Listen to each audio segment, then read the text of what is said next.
¿qué es el pentecostalismo en nuestros días? El pentecostalismo en nuestros días tiene raíces primigénitas, digamos, raíces que ha venido de muchos tiempos atrás.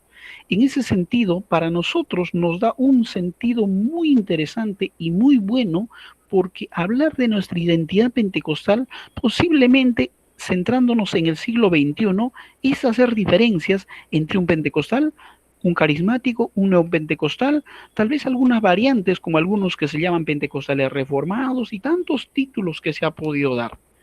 Para nosotros tener la claridad que es un pentecostal es muy difícil tal vez desde un punto de vista, ya que desconocemos nuestra historia propio pentecostal.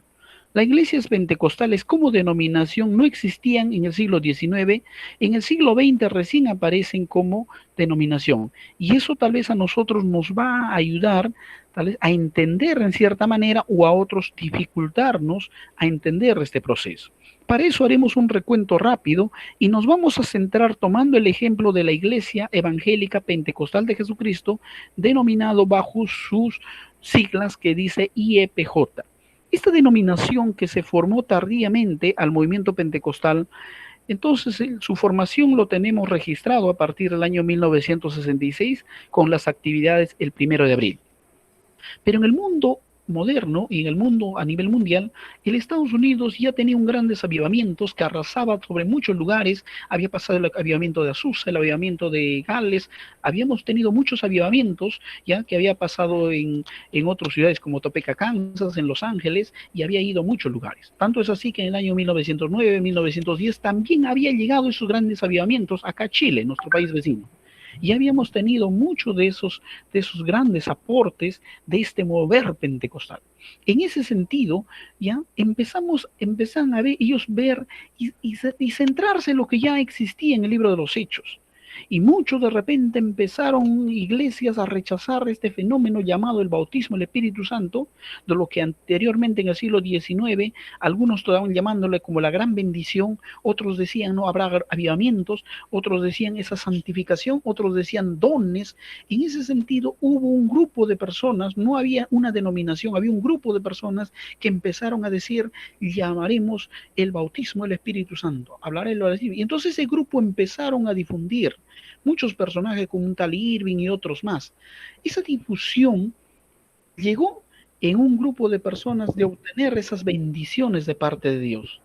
De tal manera que esas bendiciones que llegaban a ese grupo, pero como eran minoritarios, eran ridiculizados, eran expulsados algunas veces de sus iglesias, pero se dice que ese era un grupo fuerte, un grupo muy lindo, era un grupo no de gente menospreciada.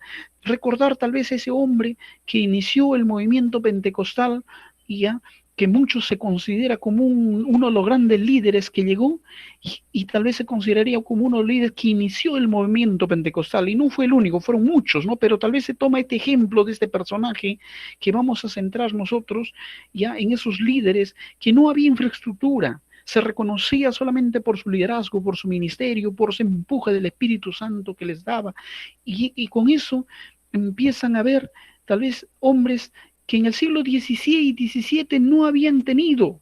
Se llamaba el protestantismo histórico porque no habían tenido esa fuerza de estos hombres del siglo XXI, del siglo XX. Estos hombres como Lutero, estos hombres tal vez como Calvino del siglo XVI, eran hombres que estaban saliendo de la Iglesia Católica Romana. Ellos eran católicos romanos. Eran hombres que tratan de formular que la iglesia vuelva a sus principios, pero al no ver que esa iglesia regresa a sus principios, ellos buscaron, fueron expulsados, fueron perseguidos y nacen las primeras iglesias, llamado las iglesias históricas, llamado el protestantismo histórico, llamado digamos, los primeros protestantes, de ahí tal vez llamar iglesias evangélicas con el tiempo. Pero no había un mover pentecostal fuerte, no había ese mover del Espíritu Santo, tal vez como se entiende. Había en pequeños grupos, sí, siempre hubo pequeños grupos, pero no en su mayoría.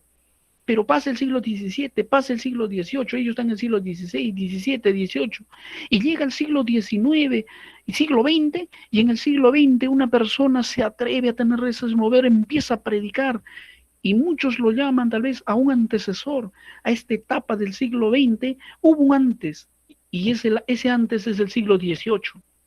perdón, siglo XIX.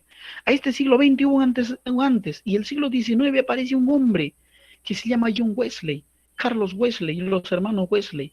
Hombres que dicen empezaron en su primer momento a ver y empezaron a ver cómo podía trabajar el Espíritu Santo. Y en eso ellos van a fundar una iglesia llamada el Metodismo. Empezaron ahí a trabajar, pero también había otros grupos que creían en el Espíritu Santo con un énfasis. Y dice que un día estaba yendo este Wesley por ahí, en un navío, en un barco, y en el barco estaba en alta mar, estaba a punto de que todos iban a morir, ellos no sabían empezar, y Wesley se empieza a desesperar, John Wesley. Cuando John Wesley se empieza a desesperar, dice, había un grupo que viajaban también ahí, comerciantes, y eran puritanos, ¿ya? Aunque se dice más en su mayoría que eran moravos. Estos moravos habían tenido esa experiencia. Esa era una otra denominación llamado de Cinder por su líder. Y habían tenido esa experiencia. Y cuando Wesley lo ve, ya había fundado la iglesia del metodismo, que estos hombres no se desesperaban, él se sorprende y dice, ¿por qué estos hombres no se desesperan? Y entonces él le pregunta, ¿cuál es la experiencia que ellos han tenido? Y él le dice, nosotros creemos en los dones, tenemos sus dones. Y Wesley empieza a entender mucho mejor todavía después. Y cuando él empieza a trasladarle a la iglesia metodista y decirle, mira, el mover del Espíritu Santo es mucho más todavía de nosotros, es mucho más fuerte de lo que entendemos. Y los metodistas no le entendieron en eso, y entonces él se retira a formar otra denominación que se va a llamar la iglesia wesleyana o la iglesia de santidad. Entonces le empieza a amar con más fuerza y empieza el decir, habrá una bendición, habrá otra bendición, habrá una tercera bendición a los que andan en santidad. En los que andan en santidad, estos hombres empezarán a tener esas maravillas en su vida, de tal manera que estos hombres entenderán de cómo es Dios que habla, y debe haber una evidencia para que estos hombres tengan esa bendición, y debe ser el hablar en lenguas, y él empieza diciendo los dones, pero con el hablar en lenguas. Y ese antecedente es cuando un 31 de diciembre, que al anochecer y a la madrugada del 1 de enero del año 1901, ¿ya? Terminando el año 1931 de diciembre o 1 de enero del año 1901, hubo un gran despertar en la iglesia. Ese gran despertar se conoció cuando un hombre, ya no solamente era como lo dice aquí Palmer, ya no solamente eran predicadores como Finney, predicadores como Smith, predicadores como Wesley, sino había otros predicadores, ¿ya? Otros predicadores que se van a llamar un tal Charles Parham. Este Charles Parham, dice, él tenía el instituto, y él ya había tenido ciertas experiencias, pero no tanto, no entendía mucho. Entonces, en el movimiento de santidad, ¿ya? O ministro metodista, que él, digamos, tiene raíces de Wesley, él funda un instituto llamado el Instituto de Bethel, y ahí había solamente blancos. Las iglesias también eran así racistas en el siglo XX, y hasta el día de hoy creo que todavía. En ese sentido empiezan esos hombres a tener, dice, ¿no? En ese instituto de preparación, y después pasando otro tiempo, pasaron años, hasta que un día dice que en el año 1901, una jovencita empiezan a tenerse experiencia. Era una jovencita en esos tiempos, 18 años. Esta jovencita dentro del instituto tiene esa experiencia de hablar en lenguas, de tener los dones. Y a partir de ahí dijeron, en el Instituto Topeko, Kansas, en ese instituto se está hablando de los dones, se está hablando de la maravilla. En ese instituto ya empezó a ver esos dones que habla él y otros más. Estamos viendo en directo. Entonces, en ese sentido, dice que empiezan ellos a tener esa experiencia, empezaron a ver, pero todavía era para blancos. ¿Eran racistas las iglesias? Así lo eran, y creo que hasta el día de hoy lo son todavía. Incluso han llegado a nosotros, porque si nosotros vemos a un morenito, a veces hasta con desprecio lo vemos. Entonces empieza a ver esta experiencia y dice que un morenito no era de afroamericano, o sea, de raíces africanas y también norteamericano, ¿ya? Estaba ahí, dice que en la puerta ni siquiera lo dejaba entrar, y en la puerta escuchaba, desde la puerta nada más escuchaba las clases de Parham, y era considerado el discípulo de este seminario, pero solamente de la puerta, él no podía ingresar. Era marginado, este hombre marginado, ¿ya? Lo que inicialmente se dio en Topeka, Kansas, más adelante vamos a ver cómo esos hombres llamado William Seymour va a tener esa experiencia. Entonces se va a trasladar no solamente por lo que va a ser Kansas, sino Missouri, Texas, Los Ángeles y muchos otros lugares. Tanto es así que esto se va a trasladar hasta el mismo avivamiento de Gales allá en el Reino Unido. Eso lo digo después. Entonces, ¿qué es Seymour? Este morenito dice que no tenía ni siquiera, ¿no?, la oportunidad de tener ese estudio dentro, sentado, pero este hombre parado, este hombre era un cristiano, marginado. Entonces, él va a empezar, dice, a ver, a escuchar. Y un día este hombre para, dice, manda a investigar, que por ahí también debe estar desarrollándose muchos más estos dones. O estos dones no están vigentes para estos días, aun cuando ya una jovencita había tenido esa experiencia. Pero muchas de las iglesias rechazaban, la gran mayoría de iglesias rechazaban. Había un minoritario, no existía ni una sola denominación pentecostal para ese entonces, ni una sola, 1901. Entonces empieza, dice, en ese momento, empiezan ahí a averiguar, investigar. Seymour también se va a investigar y muchos de los blanquitos ahí que estudiaban en el seminario también se van a investigar. Y cuando regresan empiezan a decir, sí hay grupos que tienen, pero no son iglesias, son hermanitos que tienen en ciertos lugares. Y ahí, escuchando, y hasta que llega el año 1906, dice, llega un avivamiento muy grande. En el año 1906, más o menos por el mes de enero, el mes de febrero, este hombre empieza a visitar hombres también enfermos, marginados, que muchos de esas iglesias grandes no llegaban. Y este hombre morenito va a ese lugar, y él era casi de corte bautista, y aún lo habían rechazado. Pero este hombre empieza a ir, empieza a orar por esa una persona enferma en su lecho. Y cuando empieza a orar, dice, aquí vemos el nombre, el hogar de Edward Lee. Entonces él empieza a experimentar esa maravilla, ese hombre empieza a sanar, empiezan a tener maravilla. Él también empieza a tener, es lo que él lo conoce más adelante, ya en abril, lo que se llamó el bautismo del Espíritu Santo. Lo que inicialmente fue, ¿no?, en una casa que había experimentado esta persona el 9 de abril, aun cuando él también no había, dice la historia, que no había tenido esa experiencia, pero él orando por otra persona, la otra persona ya había tenido.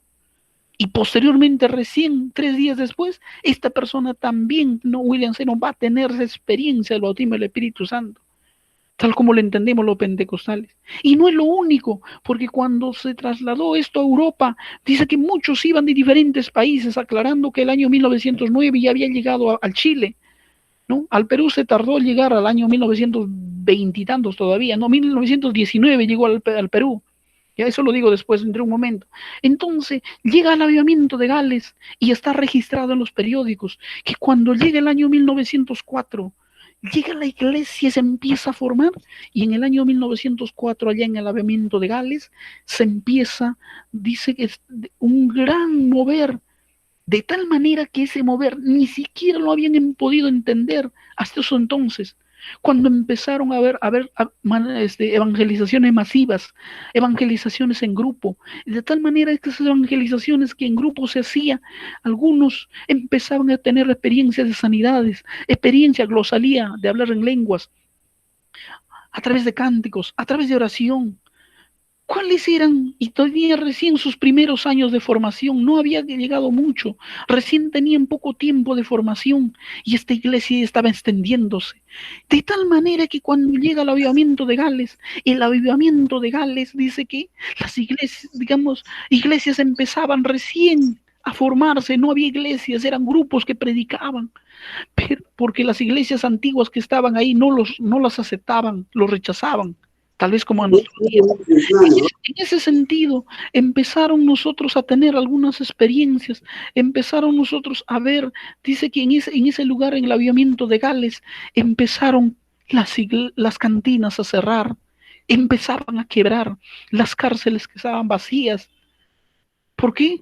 Porque había llegado un grande mover del Espíritu Santo a este lugar del Reino Unido y allá en Gales, cerca de lo que estemos de la Inglaterra. Entonces se conoció el avivamiento más grande, pero quisiéramos hacer una aclaración.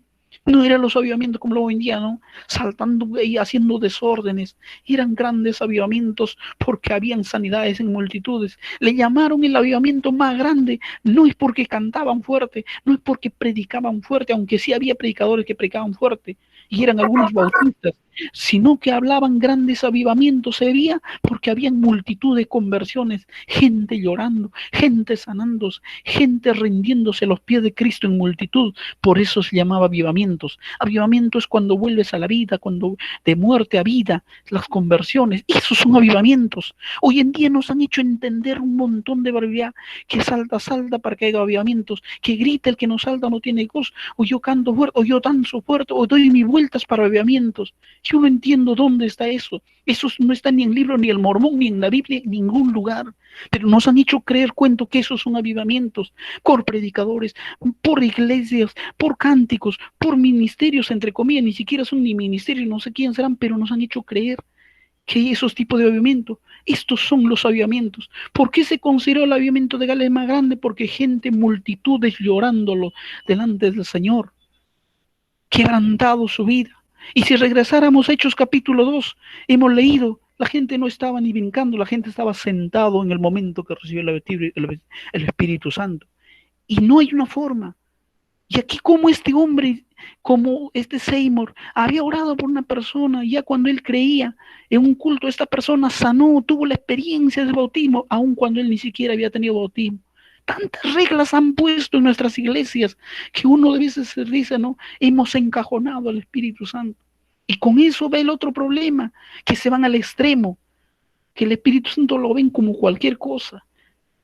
Hay que entender qué es nuestra historia, qué son nuestros orígenes, así como registrado en una prensa en Estados Unidos, en la calle Azusa, el gran mover del Espíritu Santo.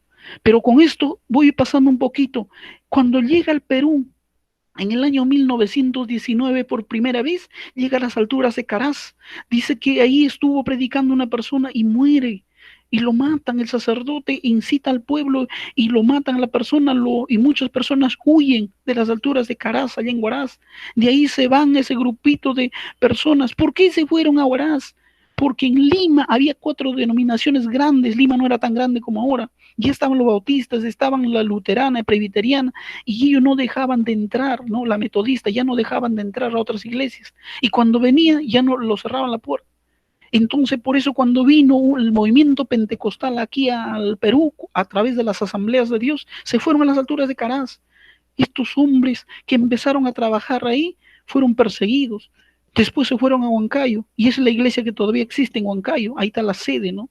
Lo que podría ser la segunda iglesia de asambleas de Dios, la primera denominación en el Perú. Por eso el año 2019 han cumplido 100 años de las asambleas de Dios, la primera iglesia pentecostal en el Perú.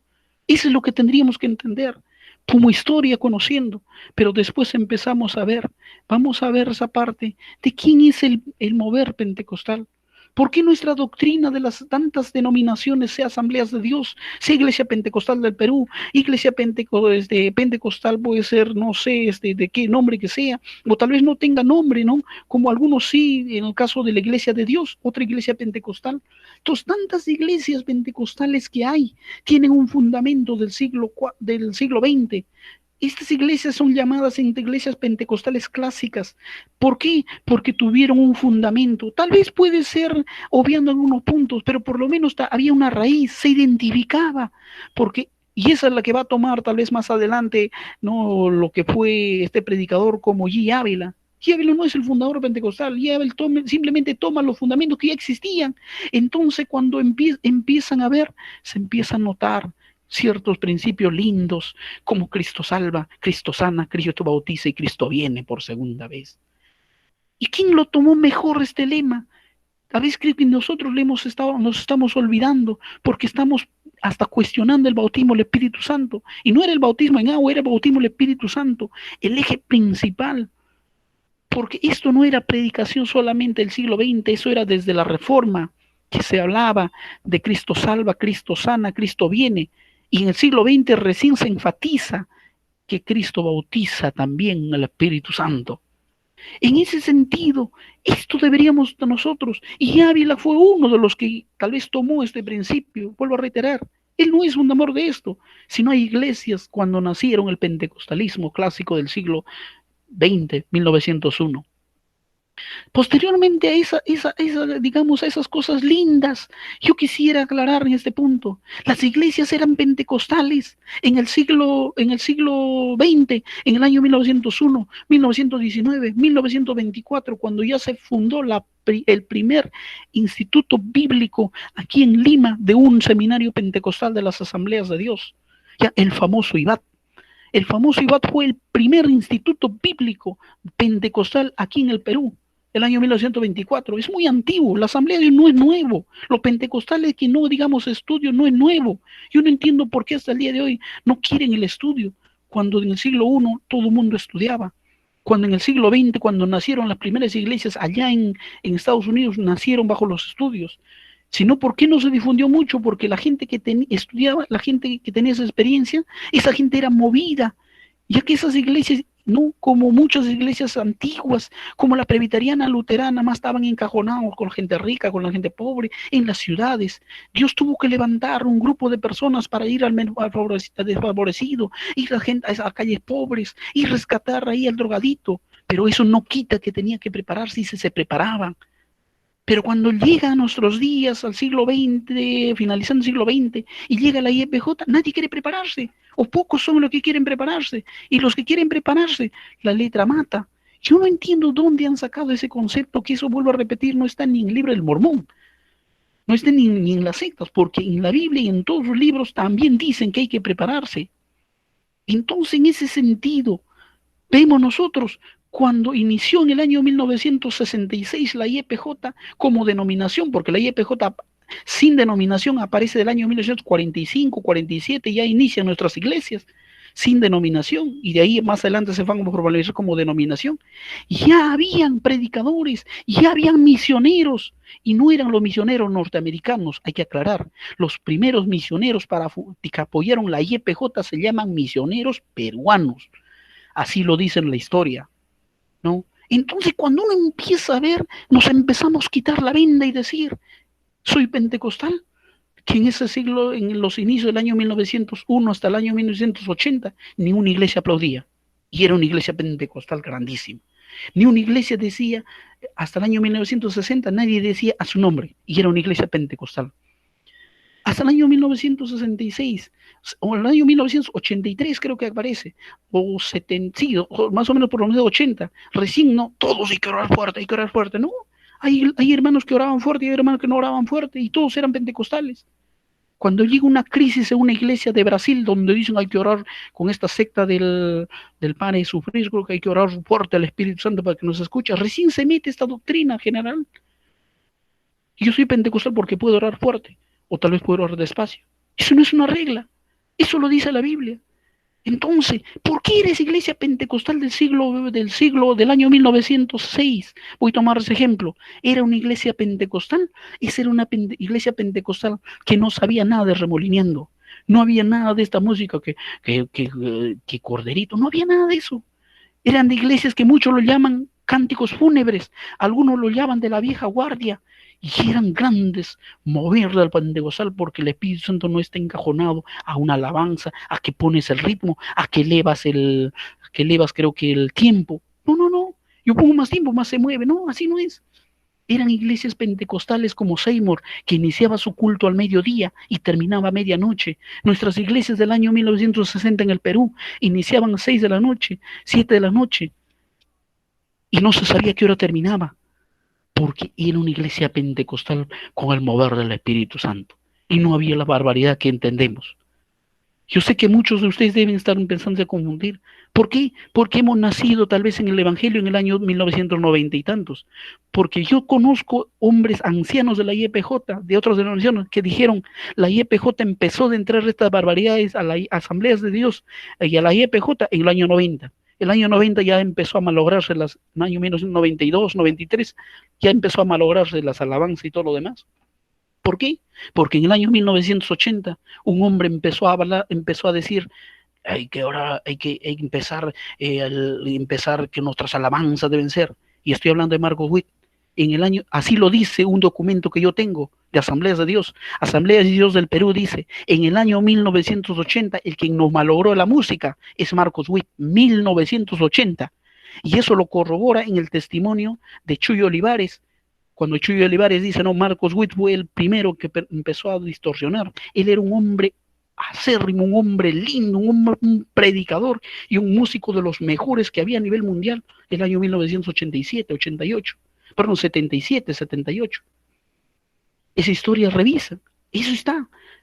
Y así lo dice Asamblea de Dios. Yo tengo sus documentos de sus seminarios. Y con eso pasaríamos a la segunda ola. ¿Qué es la segunda ola para entender?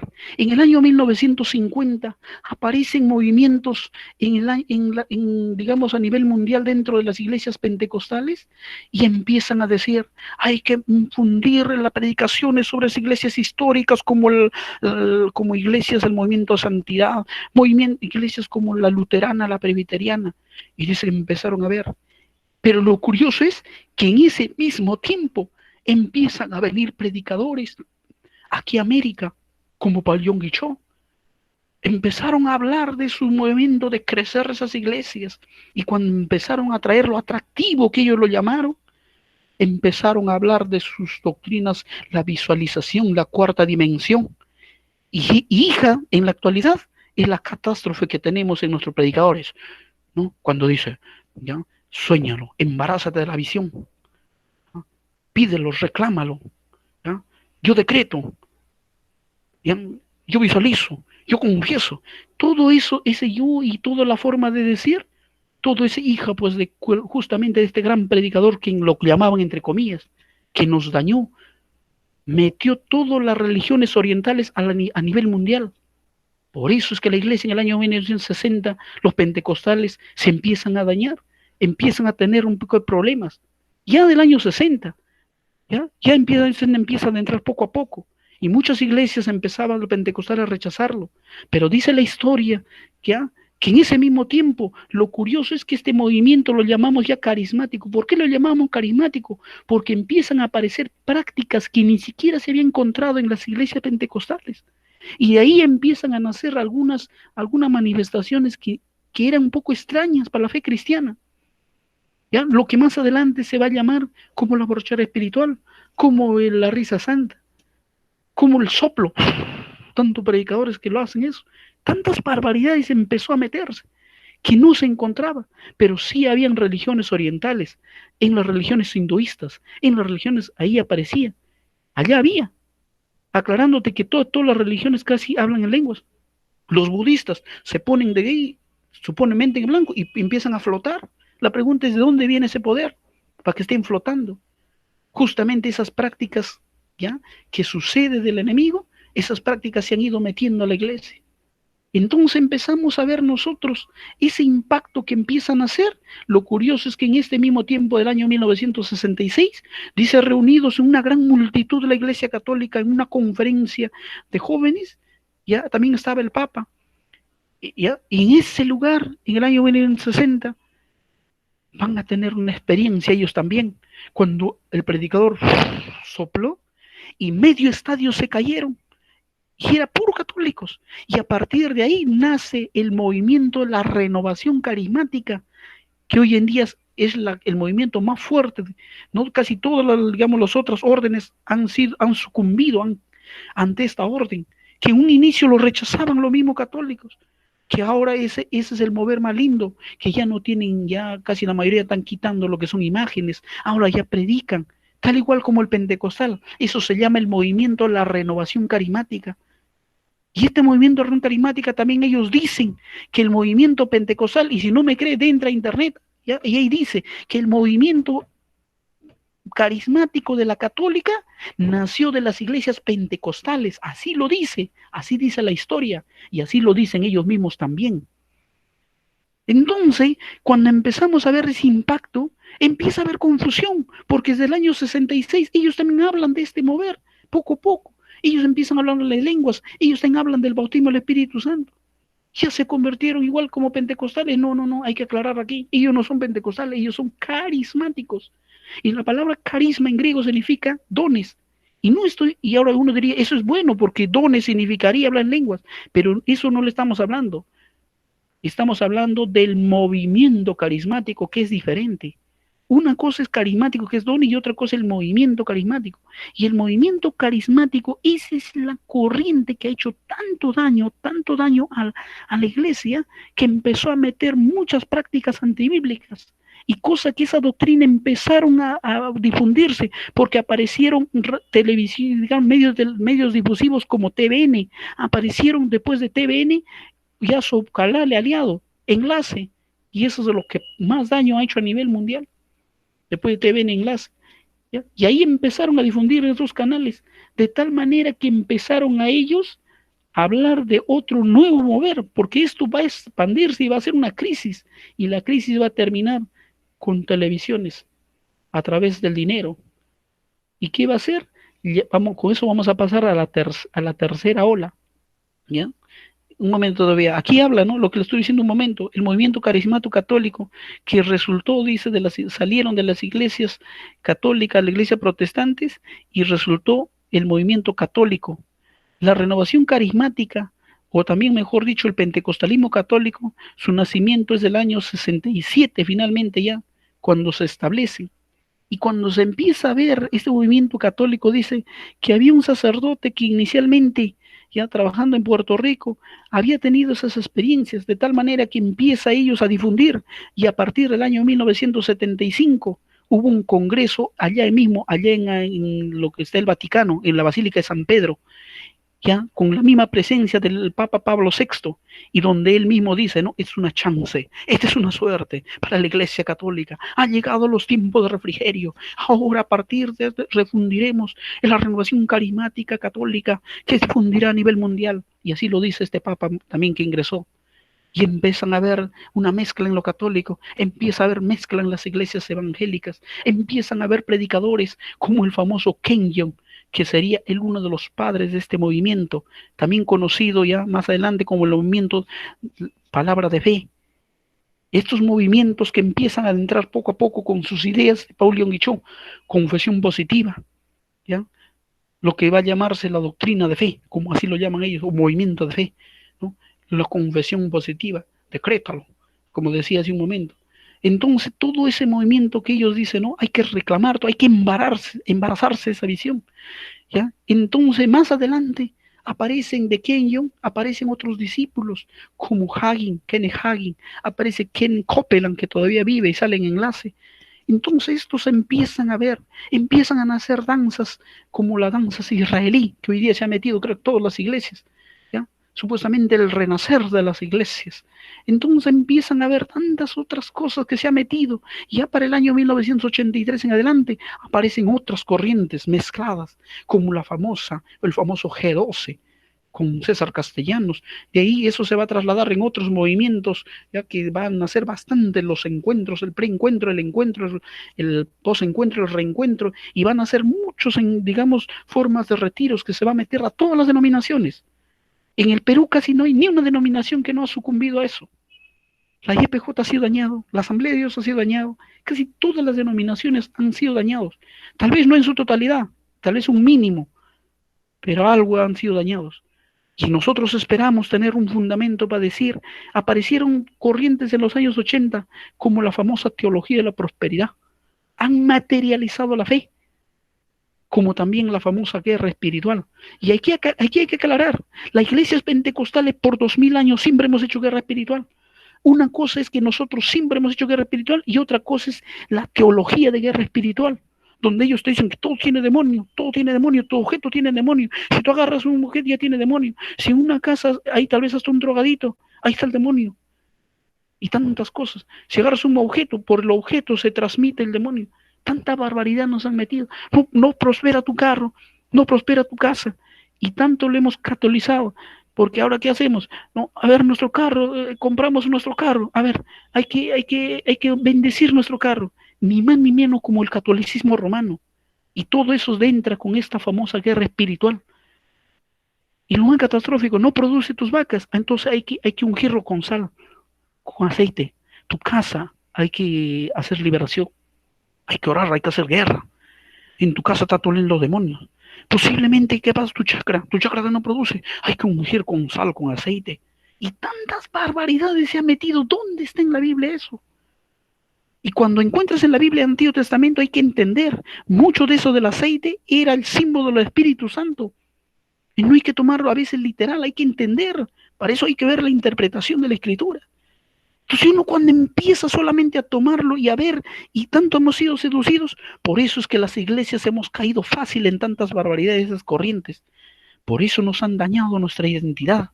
¿Quieres dañar mi identidad? Es como que yo viniera hablando mi quechua y vengo con el tiempo acá, el español. No es malo hablar muchos idiomas, puedes aprender 10, 20 idiomas, pero al fondo dices, no, yo tengo mis raíces y yo me siento orgulloso. Pero si alguien te dice, ¿hablas quechua? Y yo creo que tal vez en el quechua aquí, los que ven quechua hablantes lo ven mal, entonces ¿qué digo? No, yo no hablo quechua y me siento avergonzado. ¿Quién soy yo mismo? Estoy perdiendo mi identidad. ¿Quién ha hecho que pierda mi identidad? Las circunstancias, el lugar, el tiempo, las personas. Pero yo soy muy orgulloso de decir quién soy yo. Como decía Miguel Ángel Cornejo, un hombre secular que ya murió, él decía, yo quisiera que ustedes sean peruanos de primera con su identidad y yo no quisiera que sean gringos de segunda y de tercera, con su pelo cortado, con su ropa, llamando a la pobreza y tanta barbaridad. Sean peruanos de primera y no gringos de segunda, de tercera, de cuarta y de quinta. Que eso vemos en nuestras iglesias a por montón. Cristianos con esa barbaridad y media que se ha metido. El mundo, ya posiblemente el mundo, ¿no? Debe ser influenciado. Nosotros no. Hemos perdido nuestra identidad cultural. Hemos perdido nuestra identidad como nación, como peruanos. Estamos perdiendo también nuestra identidad de cristianos, porque hoy en día se está viendo igual el cristiano mundano. Y estamos perdiendo nuestra identidad pentecostal, porque ya estamos dejando de hablar de que Cristo viene, de segunda venida. Estamos dejando de hablar de esta forma de decir del bautismo del Espíritu Santo, siendo, digamos, la columna vertebral de la IBJ. ¿Qué necesitamos? Tener sustento bíblico y decir, la Biblia lo dice. Y si no lo dice, entonces necesariamente no era bíblico y yo necesito regresarme a la Biblia. Por lo tanto, la identidad de hace años estaba mal. Adoptan nuevas realidades. Pero si es bíblico, entonces no perdamos nuestra identidad pentecostal. Y no está limitado a una denominación, no está limitado a IPJ, ni Asamblea de Dios, ni Iglesia Cuadrangular, ni Iglesia Nazarena. No, ni la Iglesia Alianza Cristiana y Misionera, que su fundador era un hombre que ha tenido esas experiencias, como un tal Simpson. Y así podemos ver, y pasamos a esta tercera ola catastrófica, tercera ola que empezaron a haber seminarios, como el seminario Fuller, empezaron a aparecer predicadores, empezaron ellos a decir, no me interesa la denominación, ¿ya? Dios me ha llamado, yo tengo el respaldo del Señor. Empiezan a aparecer muchos otros hombres como Kenneth Hagin, Kenneth Copeland, Ken Priest, empiezan a aparecer John Wimber con sus seminarios a nivel mundial, empiezan a difundir sus movimientos y decir, no, Dios que quiere que Jesús sea rico, Dios quiere bendecirte, Dios te ha llamado para que seas cola, y empezando a utilizar textos bíblicos a manipular la mente del ser humano y empezar a dejar su punto y decir, ¿no? Y dejar ese fundamento que decía Pablo, más que muera mi yo, ¿no? Y que viva Cristo en mí, y con ellos es totalmente diferente, que viva tu yo, que se levante tu ego, ¿no? Que se levante tu ego. Y Cristo, sí, Cristo un costadito también, Él me está apoyando, pero soy yo, ¿no? Yo soy, arrebátalo. Ya no hay esa oración cuando decía, Señor, que se haga tu voluntad. Ahora ya no. Reciba tu sanidad. Tú serás grande, tú irás a las naciones, tú has sido llamado para que yo te declaro profeta, yo te declaro apóstol, ya, ya, levántate. Y tantas barbaridades, aparentemente, cuando uno entiende y lees el pasaje de Pedro, cómo se vio y cuando vio y todo el proceso, cuando dijo levanta y todo lo demás, me gustaría que lean toda la Biblia y no se queden con un solo versículo, el antes y el después, y entiendan el propósito. Incluso cuando Pedro dice que después de haber tenido en Pentecostés, había tenido esas experiencias, un día él va a predicar por allá por Galacia y él empezaba a tener, ¿no? Comportarse con judíos como con judíos y con los cristianos ser un poco contemplativos y tantas cosas, acomodarse. Llega Pablo y le dice, está en Galatas capítulo 2, y le reprende y le dice, ¿qué estás haciendo, hipócrita Pedro? Porque hay momentos de poder decir también. Y no, con eso no digo que estamos, digamos, a manos de equivocarnos, pero estamos llanos a decir, si me equivoqué, gracias Señor, porque tú me hablaste. Si alguien a la luz de la palabra nos corrige, gracias Señor, porque tú has utilizado esa vida. Y hay que ser humilde, saber reconocer. Ese es el valiente que reconoce decir me equivoqué. Y empiezan a ver tantos otros predicadores que empiezan a ver con las fracturaciones que había en las iglesias salían y empiezan a ver tantos telepredicadores. Y fue la fama que empiezan a hacer con muchos otros más.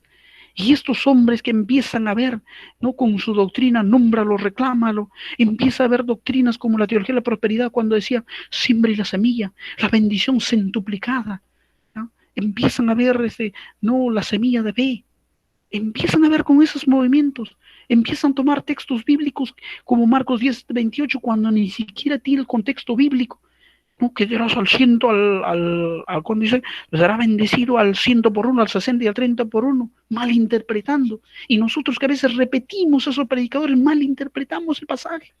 Me gustaría que lean todo el contexto. Ya no sean engañados, es tiempo de regresar a la Biblia. Estas corrientes nos han hecho daño. Estos son los papás, ahí vienen acá, aquí en Copeland, ahí ponen Monroe, ahí vienen Benny Hinn, ¿no? Y tantos otros predicadores como podemos ver. Esos son pues los hijos, casi los nietos, podríamos decir, de Kenyon. Los hijos serían Ken Hagen, Copeland, y aquí ya casi los nietos. ¿Ya? Y esto de Kai Luna, esto de Dante Gebel, ese predicador que a nosotros nos ha hecho tanto daño a los jóvenes, Dante Gebel, querido en la IEPJ y en todas las denominaciones, es una barbaridad de predicador. Y ese sería los bisnietos, los tataranietos de que ha sido de estos herejes. No es nuevo, hermanos, ya necesitaríamos ver la historia y decir, pero nosotros vemos cuál es por principio de estas corrientes neopentecostales, o también llamado neocarismáticas, cuando ellos hablan, ¿no?, de su encuentro. ¿Por qué es aguerrido? Porque da en cuenta, parece que en nuestras iglesias no es aguerrido, en ellos sí, no, uy, parece que en ellos el mover del Espíritu Santo es fuerte. Ellos hablan de la guerra contra Satanás, empiezan a hablar de espíritus territoriales, empiezan a hacer orando fuerte por las ciudades y tantas cosas regando aceite. Pues esas son esas corrientes justamente que han empezado a hacer tanto daño. Y cuando empiezan ellos a ver, dice, por 2000 años la iglesia estaba huérfano. Uy, el catolicismo decía que estaban huérfanos porque María no lo tenemos. Huérfano de mamá. Ellos dicen, si tú no tienes al apóstol, tú no tienes al profeta, estás huérfano.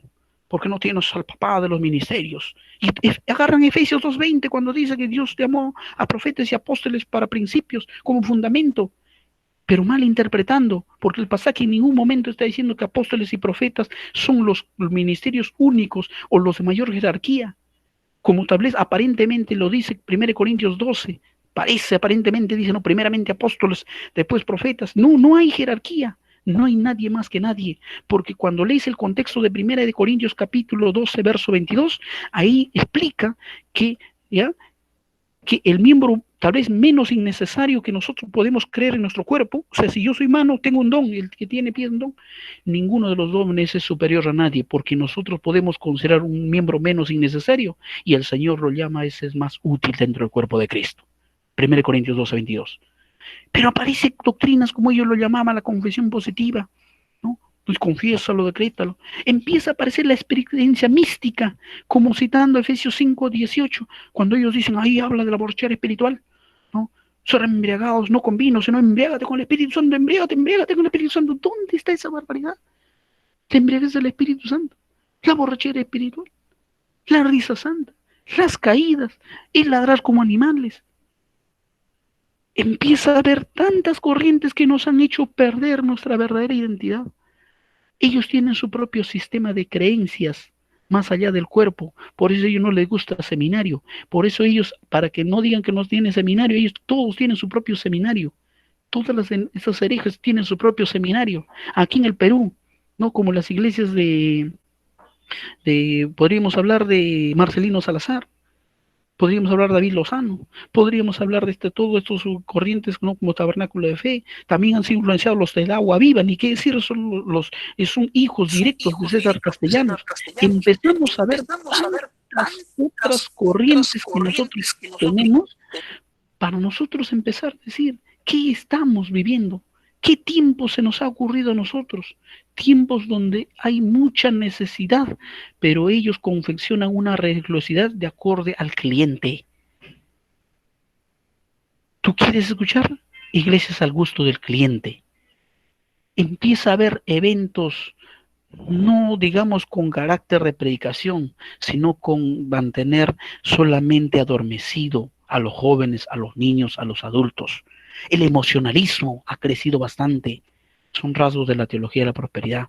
Aparece el énfasis del hedonismo, del placer, de la supresión del dolor, filosofías que justamente son de las religiones orientales.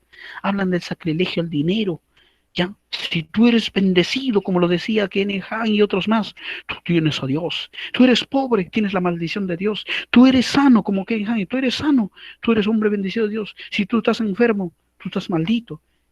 ¿Dónde dice esa barbaridad? Entonces, ¿y hombres pobres que estudian la Biblia están malditos? Entonces los cuervos, los enfermos también. Entonces el maldito pues era Pablo, que lo veías enfermo. Lo veías a Timoteo enfermo. Entonces uno empieza a leer la Biblia con 1 Timoteo 5:23 y te da la sorpresa que estos hombres constantemente daban enfermos y no por eso eran hijos de Dios. Porque una cosa es que entender lo que era el tema de lo que se conoce como sanidad, en el tema tal vez cuando Dios bendice y uno cuando Dios quiere que sea su propósito, como el caso de Job, hombre que nunca perdió digamos, la protección de Dios, porque el diablo le dijo, tócale todo menos su vida, menos su alma. Empezamos a ver nosotros, ante esa gran necesidad, lecciones que podríamos nosotros entender, tal vez lecciones negativas, que necesitan mucho, digamos, amplio análisis, ¿ya? Cuando ellos hacen la forma de tergiversar la Biblia y lo manipulan de acuerdo a aparece una experiencia subjetiva. Esa experiencia es mucho más por encima de la Biblia y está totalmente equivocado. A veces a eso llegamos los pentecostales cuando no nos gusta la Biblia. Entonces empezamos a ver formas cuando algunos dicen, no, ellos no rinden cuenta a nadie. Por eso a partir del año 1960 en adelante, cada vez más las iglesias, vemos iglesias sin denominación, iglesias que no se sabe qué es su declaración de fe.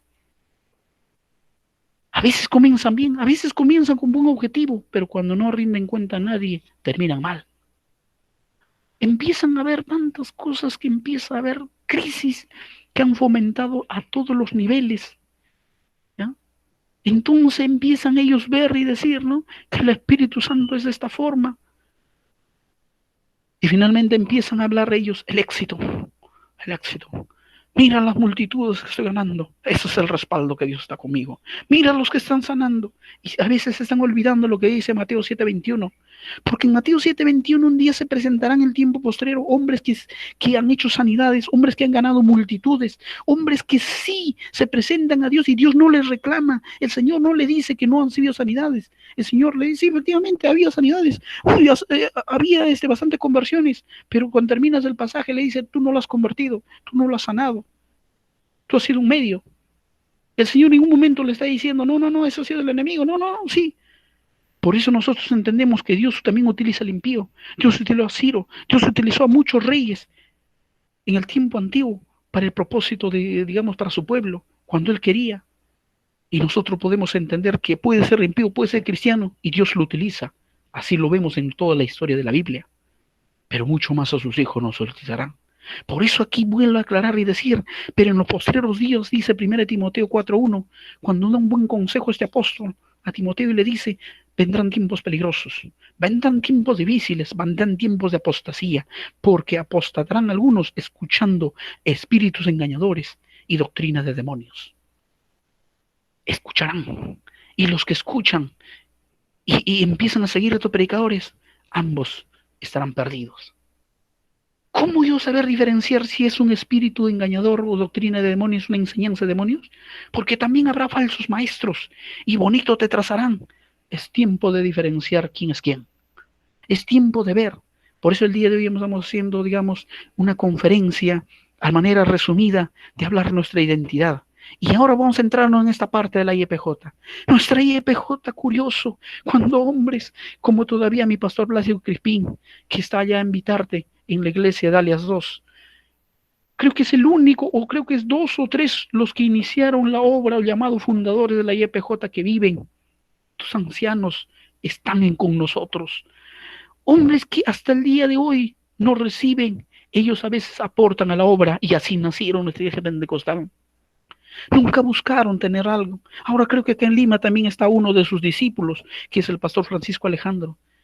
Cuando ellos empezaron a ver la historia, dice, iban trayendo su trabajo y a veces ni siquiera estaban en sus casas, iban al campo y estaban ahí, predicaban, salían sábado de su trabajo, iban a predicar, llegaban a su casa y se volvían al trabajo, ni siquiera estaban en su casa, más en la obra. Dios los honró grandemente. Y con esa historia crece la YPJ en diferentes lugares, en Conaica, en Huancavelica, en Laria, aquí por las alturas de Tarma, entre Jauja, Tarma, vemos Ricrán, vemos otros pueblos, empezamos a ver muchos otros pueblos como Rondayacu, ¿ya? La Merced, que sería mucho más antigua todavía que de la Merced recién salió a todo lo que es, ¿no? La más antigua, entonces la Merced, Chanchamayo, podríamos hablarla de Pasco, las alturas digamos, de esos asentamientos mineros que desaparecieron esas iglesias. Hoy en día quedan algunas, como tal vez ahí lo tenemos, la iglesia de Huachón, la iglesia de Colquijirca, ¿no? Las más antiguas. De ahí recién viene la de Paraxia, mucho más después todavía, ¿no? Y ahí podemos ver nuestra historia de cada lugar. Cada lugar tiene una historia, nuestra YPJ. Pero cuando hablamos de esta visión de nuestras iglesias pentecostales, podríamos nosotros decir, tenemos una historia mucho más adelante. Tenemos una historia que no debemos desligarnos, porque hay iglesias como la iglesia metodista, la iglesia wesleyana, la iglesia de los pietistas, los puritanos, los Sindefor, tantas denominaciones antiguas dieron base para que nazca en el siglo XX nuestras iglesias pentecostales. Estas iglesias pentecostales que empezaron a nacer bajo ciertos grupos, hoy tenemos bien claro nuestro fundamento, y la YPJ también decía, nuestras iglesias nacieron a partir como denominación del año 1901 en adelante y nunca fue y nunca dejamos con estos principios. Jesucristo sana, Jesucristo santifica, Jesucristo sana, Jesucristo bautiza con su Espíritu Santo y Jesucristo viene por segunda vez. Y con eso empezamos a ver, y no hay que quitar, digamos, la torpecidad que muchos historiadores a veces cometen cuando ellos dicen, no, como denominación la IPJ y como denominación la Asamblea de Dios y todas las otras denominaciones, y obvio aclarándote que la Asamblea de Dios nace en el año 1914 en Estados Unidos. Y antes de eso había otras iglesias, Cuadrangular, había otras denominaciones como Nazarena, que son más antiguas y eran pentecostales. Entonces, de ese grupos muy antiguos, recién van a ser Asamblea de Dios y otros más. No hay que quitar la torpeza que las pentecostales nacieron en el siglo XX. Las iglesias pentecostales tienen su origen en Hechos capítulo 2. Las iglesias pentecostales tienen su origen en ese glorioso evento de Hechos 2. Y Hechos 2 simplemente es el cumplimiento de lo que se había dado en el libro de Joel, ¿no? Los ancianos soñarán sueños, dice Hechos 2, Joel 2:38. Serán sueños, visiones, ¿ya? Lenguas. Pero también vemos en el libro de Zacarías, cuando dice, no es con tu espada ni con tu espíritu, no espada ni con fuerza, sino con tu Espíritu Santo. Nosotros podemos ver esa historia de ese tiempo. Había una fecha que se llamaba el tiempo de Pentecostés.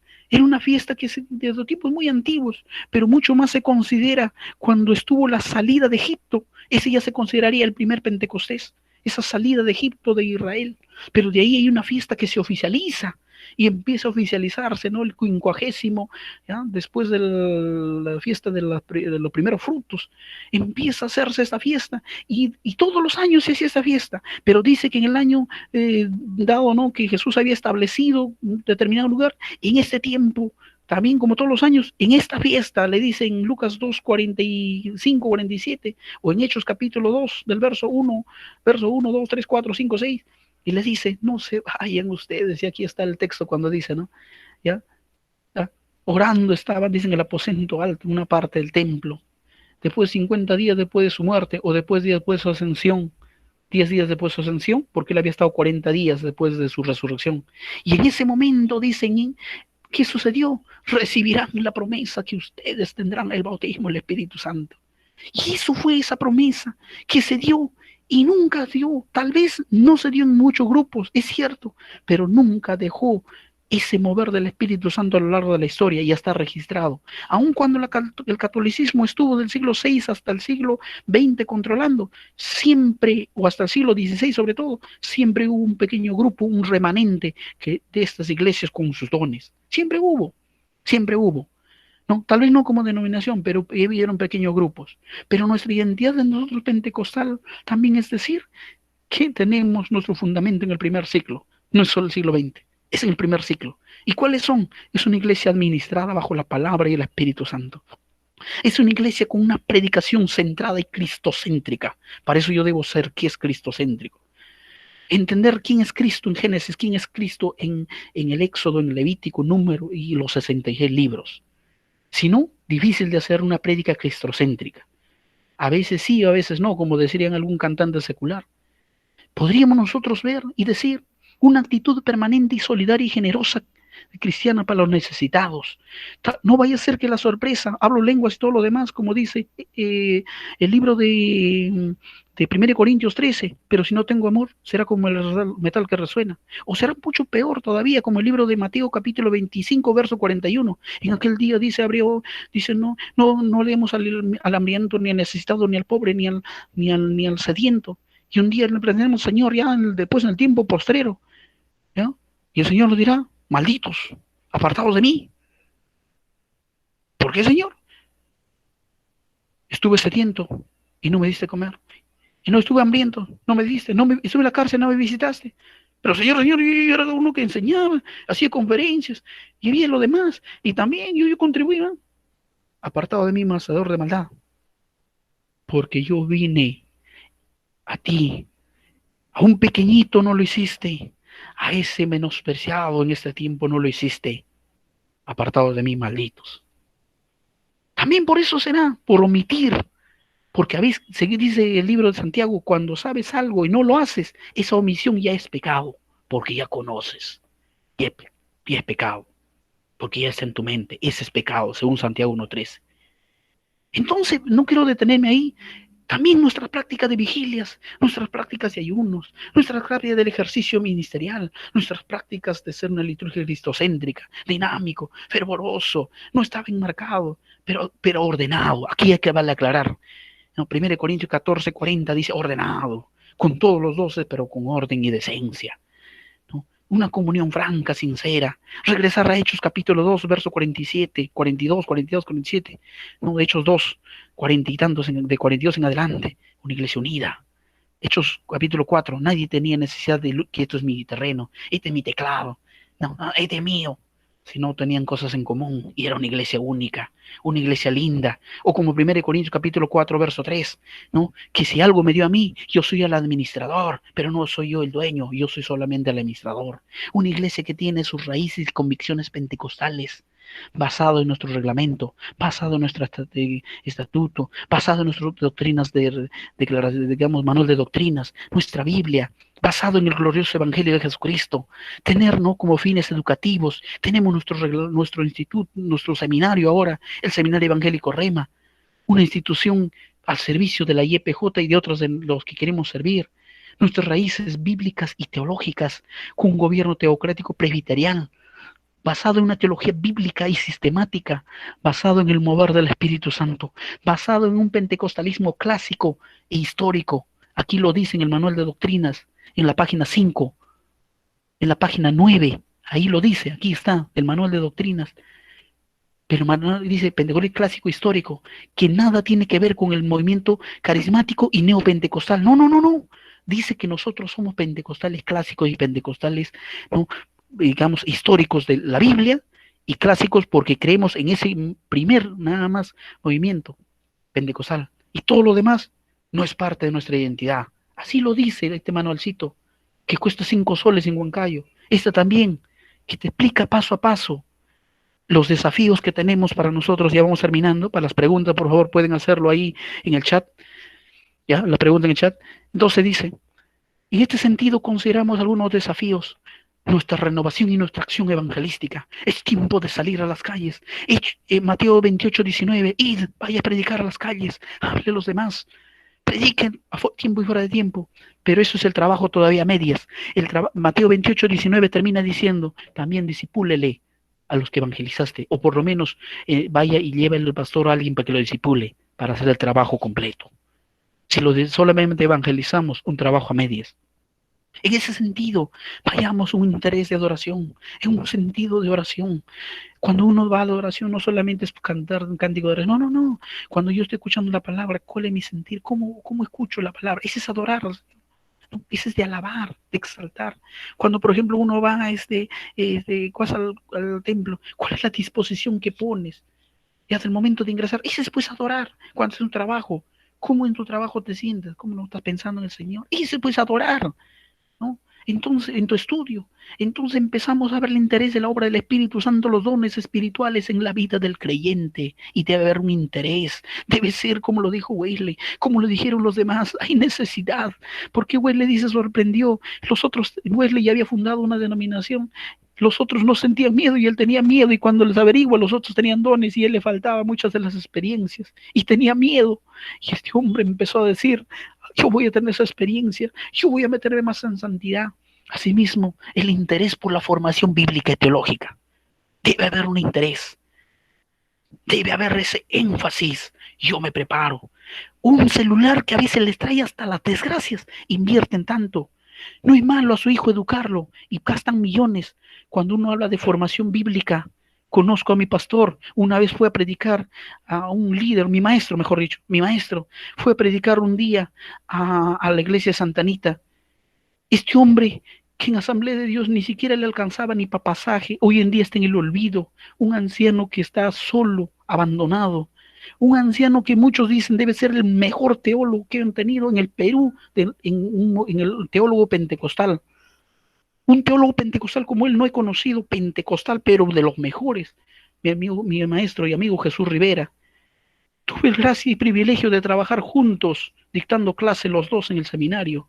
Un gran hombre de Dios que a veces ni siquiera le alcanza para pasaje, hombre que ni siquiera a veces le alcanza ni para la comida, ni darse ni un gusto con muchos de ustedes, pero un hombre que estuvo al servicio de Dios, un hombre que es como muchos de los otros que están en el olvido, como nuestro fundador, nuestra iglesia de nosotros, el pastor Blas Crespín. Hombres que empezamos a ver y decir si se puede en tiempos difíciles, si puedes tal vez tú trabajar en tu profesión y hacer lo que puedes en tiempo, porque es tiempo que la iglesia vaya a entender, ¿no? Que es una formación, ¿no? Que cuesta a veces mínimo, a veces haces tanto que no es necesario buscar recompensas, pero hay una clave, algo que decía mi maestro, decía, la iglesia es ingrata. Vienen estos herejes, hasta tu anillo y tu oro le das y te roban en nombre de Dios, porque cuando te dicen pacta, te están robando. Eso no es bíblico, te están robando así, ¿ya? Te están robando utilizando la Biblia. Y lo das y lo sales aplaudiendo, las maratónicas. Pero cuando uno empieza a hablar de este sentido bíblico, nada. Por eso cuando nosotros empezamos a ver, necesita ser formado. El que se forma en Biblia no come cuentos, el que come Biblia no come cuentos. Necesitamos finalmente, después de este interés, enfocarse a las personas sabiendo que la cultura contemporánea a veces hay que entenderlo para no caer ni en un extremo ni en el otro, pero hay que buscar cosas que tal vez nos hacen daño y cosas que no nos hacen daño. Por eso nosotros necesitamos. Y qué gusto, ¿no? Tal vez así hemos hecho manera de conferencia, porque la semana que viene posiblemente se apertura el seminario a distancia de la IEPJ aquí en Lima, ¿no? Ahí estamos ayudando con la publicidad nada más, porque yo tampoco soy el que lente ni quiénes serán los profesores, pero por lo menos ayudamos, eso es mi interés. Y por la vez ver este punto, ya estamos haciendo el día de hoy una conferencia, no a manera de enseñanza, porque enseñanza se detalla punto por punto. El día de hoy estamos haciendo una conferencia, ¿no? Y esta conferencia vamos a ir terminando con nuestra parte, nuestra identidad. Nuestra identidad a veces se ha perdido cuando no sabemos diferenciar la modernidad, cuando no sabemos a veces diferenciar en tema qué cosas buenas son de la ciencia y qué cosas no, cuando a veces también Empezamos a hacer tanto daño cuando no empezamos a veces diferenciar teologías, como una teología en el año 60, 1960, un católico romano deslumbró al mundo entero. Este católico romano se llama Gustavo Gutiérrez. Este católico romano que es peruano, este peruano revolucionó todas las iglesias evangélicas y católicas a nivel mundial. Cuando él mezcló que en el siglo XX había mucho de la gente pobre, pero ¿qué hace él? Él dice, ¿no? Los pobres deben ser gente que deben tener favores de Dios. Mira, los pobres están... Y es cierto, gente pobre había en el año 60, recordar que hasta el año 1970 en el Perú, la mayoría eran los hacendados, gente pobre a nivel mundial, no solamente el Perú. Pero ¿qué hace? Dice este hombre, habla de los pobres. Y la Biblia habla de pobres, y muchos se habían olvidado. Pero como él habla de los pobres, agarra eso y empieza a meter. Agarra la Biblia, pero también metió la filosofía marxista, el comunismo, lo mezcló y sacó una teología. ¿Pero por qué? Porque los comunistas hablan pues del pobre desfavorecido. Pero ¿cuándo entiendes que no es bíblico necesariamente, sino es teología de la liberación que te mezcló Biblia con el comunismo? Cuando empiezas a ver, cuando dicen, no, hay que quitar a los ricos para los pobres, un momentito, ese no es bíblico. Y muchas otras cosas que solamente estoy resumiéndote. A veces hay estas cosas. Todas las herejías tienen sustento bíblico en una parte. No del todo es malo. Pero ¿por qué no diría cuando su énfasis es dañar a Cristo, dañar al Espíritu Santo? Ahí pues se llama secta. Y ese es el extremo del neopentecostalismo. Particularmente para mí esto no son iglesias de sana doctrina. Y aun cuando un hermano, no sé si está en nuestra denominación, tiene estos principios, ¿no? De esta corriente de la teología de la prosperidad y lo demás, discúlpeme que le digo, él no es mi hermano. Aún estuviera en la misma denominación, estuviera en mi misma iglesia o fuera mi propia familia, no es mi hermano. Porque para que sea mi hermano, ¿ya? Un bautista, por ejemplo, ni siquiera cree tal vez como el bautismo del Espíritu Santo como nosotros, pero no es secta. No es secta. Porque sí cree el bautismo del Espíritu Santo, pero de manera diferente. Entonces, ¿qué le hace secta y qué le hace no? ¿Y por qué este puede estar incluso en mi misma iglesia y secta? Ya es un hereje. Eso es hay que saber diferenciar con la Biblia. ¿Qué nos dice la Biblia? Es tiempo, hermanos, que despierten y decir, a veces cuando silenciamos nuestras convicciones y ni siquiera hablamos, ni a nosotros mismos creo, también hay que ser consecuentes con la profesión de fe que cultivamos. Hay que comprometernos en la obra. A veces no nos comprometemos, no asumimos responsabilidades, nada, ni siquiera ni en nuestra institución. No, el pastor no me dice, un momentito, nosotros asumimos desde ya la primera responsabilidad que yo conozco mi reglamento, conozco mi estatuto, entonces donde yo estoy voy a cumplir y voy a respetar porque yo conozco y voy a hacer respetar. Cuando alguien dice, no, la IPJ no tiene fundamento, yo me rompo la cabeza y yo digo, él no conoce. ¿Por qué? Porque hay documentos que la IEPJ tiene fundamento en todos los aspectos. Que no se difunda, ese es diferente. Que no lo conozcas, ese es diferente. Que no lo cumplas, que no lo respetes. O ves que alguien no lo respeta, eso es diferente. Entonces a veces no asumimos dones también, ni dar oportunidades, porque a veces nuestros líderes son los primeros en que cierran las puertas. Gracias a Dios, yo tuve un maestro un siervo de Dios que Dios utilizó su vida y gracias a él yo pude continuar en el ministerio de manera, digamos, visible. Porque si no, igual las calles, las casas, nunca me han cerrado la puerta. Pero en ese sentido nosotros podemos ver y decir, ¿no? Mi gran amigo, y bueno recordar, según Primera de Timoteo, no, Primera de Tesalonicenses 5:12, es bueno también reconocer quienes estuvieron contigo. Y no es exaltar, sino saber reconocer. Y yo reconozco que Dios utilizó su vida. Ya, primera vez, gracias a Dios, a mi gran amigo, el pastor Leo Vigilio Jaco, ahora es tesorero nacional de la IEPJ, que él sí dio oportunidades a muchos, como mi amigo Robert Condori, muchos otros siervos, como podría Manuel Tarazona, ¿no? Y otros, una lista de jóvenes predicadores que hoy en día han trabajado. ¿Por qué? Porque es bíblico. Moisés preparó a Josué, Elías a Eliseo, Jesús a sus dos, Pablo a muchos, ¿no?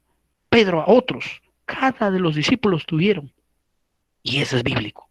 Así hay que enseñarle con sus errores y defectos. También hay que saber aceptar y valorar que somos parte del cuerpo de Cristo. Y por ende hay que saber respetar e identificarnos dónde estamos afiliados, dónde tenemos la afiliación. Podrá ser la Asamblea de Dios, podrá ser la Iglesia Pentecostal del Perú, ¿no? Y otros lugares, pero hay que saber respetar. ¿Y qué pasa si encuentro una falencia? Entonces trabaja con juntos. Trabájalo con tu pastor, trabájalo de ahí con el consejo directivo local, trabájalo con la iglesia, con el consejo directivo provincial, departamental, nacional, y será un aporte. Pero si solamente lo lanzas por decir, lejos de edificar, a veces podemos dañar a muchas almas. Pero el propósito de nosotros es cumplir esa gran comisión de ir y predicar el Evangelio. Esa realidad debe ser hecha por todos, en unidad, cantidad, compañerismo, amor fraternal. Podemos mencionar muchos más en nuestra actividad diaria, nuestro ministerio, pero nunca se olviden de esto. A veces cuando no estás hablando en lenguas, a veces cuando no estás habiendo sanidades, porque eso es cuando Dios, los dones se manifiestan cuando Dios quiere, pero el fruto sí, el fruto va contigo todo el tiempo. ¿Ya? Cuando estás estudiando, cuando estás cantando, cuando estás en el trabajo, en todo lugar, debe ser amoroso, dadivoso, fraterno, ¿no? Ese compañero y todo lo demás. Estudiar y obedecer con fidelidad las Sagradas Escrituras, respetar la organización, nuestro gobierno, respetar y adaptar los líderes en general, respetar los estatutos y reglamentos. Si no conozco, ¿cómo voy a respetar? ¿Cómo voy a cumplir? Rechazar el egoísmo, el individualismo. Y la Biblia no es individualismo, la Biblia te habla de grupo, la Biblia no te habla de pastor céntrico. Y disculpa que le digo, aquí voy a chocar con todas las denominaciones, incluyendo la nuestra, que se han vuelto pastorcéntricos, el otro son papacéntricos, ¿no? La Biblia habla de ministerios, debe estar el evangelista, debe estar el pastor trabajando al mismo nivel, ¿no? Tal vez debajo de junto, no es junto, ¿no? Junto, esa es la idea, no es debajo, junto. Eso es bíblico. Pocas iglesias a nivel mundial he visto con eso. Conocí a un pastor que estaba implantando de eso, pero es difícil, pero es tiempo de decir la Biblia y es tiempo de dar ejemplo. Y es tiempo cuando este pastor decía, antes entraba poco diezmo, y un día se me vino a mi mente y decía, ¿cómo podremos dar a otro? ¿Cómo podrá haberme ayuda en el ministerio? ¿Cómo podremos pagar esto si somos una iglesia pequeñita? ¿Y cómo podremos decirle que trabaja un maestro o un evangelista dentro de la iglesia, sobre todo un maestro? ¿Y dónde le podremos dar apoyo económico, apoyo ministerial? Pero él dijo, un joven pastor, nomás un día que me pidió consejo el año 2014 en Cerro de Pasco, columna 6, sector 6, él me dice, yo le digo, pastor, trabaja con esto. Si tú me pides consejo, yo tengo un consejo bíblico. Y él me dice, voy a comenzar. Después de 2 meses me dice, los diezmos se han duplicado hasta triplicado. Ahora que he puesto un maestro a tiempo completo y los domingos casi yo no predico, el que predica es un evangelista. No, que el hermano ni siquiera sabe que es evangelista, pero él tiene ese ya descubierto ese ministerio de evangelista. Y tremendo, y él está visitando, él está pastoreando, cuidando, ¿no? Así como el que no coma pasto calentado, puede ser buen pasto, pero si está calentado va a morir hinchado. Igual tantas cosas, hay mucho trabajo, ninguno es más que nadie, todos son llamados por el Señor. Si te haces con mayor sacrificio es porque Dios, ya a nosotros en este tiempo nos ha tocado sufrir. El quien le habla sufre porque en los colegios sufrimos. Ahora nos han reducido el sueldo, no menos de la mitad, ni al sueldo mínimo estamos ganando, ¿no? Y en las iglesias maltratados porque nadie no nos quiere ver, ¿no? Pero si soy evangelista, no, yo ¿por qué voy a cambiar mi convicción? Yo sí llamado como maestro ya, para enseñar. ¿Ya? Si dice evangelista, yo le agarro a un hermano, me dice evangelista, ya, hermano, ven, yo te mando, y yo le mando a otra persona, porque estamos para ayudarnos. Y muchos pastores saben que yo les he mandado a fiestas espirituales, campañas, y muchos a mí me han mandado para capacitar pastores, líderes a nivel nacional. ¿Ya? Fue un lugar donde pastores no han querido ir porque de acá son más de 24 horas de viaje a a la comunidad nativa, a lo profundo de Ucayali. ¿No? Tienes que ir con bote. Entonces, ahí no va a recibir apoyo. Tuve la oportunidad de llegar. Gente hambrienta y sedienta, los pastores que ni siquiera conocen doctrina. Pero están ahí están nuestros hermanos de la IEPJ también y de otras denominaciones. Entonces es tiempo de sugerir, debe haber un grupo altamente capacitados para analizar las corrientes y velar la estabilidad doctrinal. Pero si no hay capacitados, ¿quién dirá? ¿Quién discernirá entre lo bueno y lo malo? No habrá un filtro. Nuestra identidad no se logra cambiando y modificando estatutos, ni creando normas, sino más bien renovando el corazón con la autoridad y la comunión del Espíritu Santo. Y por ende, todo lo demás, digamos, con el corazón renovado, todas las demás normas se podrán poner en orden. Reconozco un testimonio, decía el superintendente de Asamblea de Dios, el actual Carlos Jarapaz, decía lo que por 5 años y muchos años más tal vez había temas a veces de juicios entre padres, a veces cristianos, haciendo juicios, pero cuando llegó el mover del Espíritu Santo en su vida, ¿sabe qué sucedió? Sucedió que lo que en 5 años ni jueces, ni fiscales, ni nadie pudo, ni abogado solucionar, el Espíritu Santo en menos de minuto solucionó el problema. Y la persona llorando, su papá, perdóname papá, porque te he querido decir la herencia y lo demás.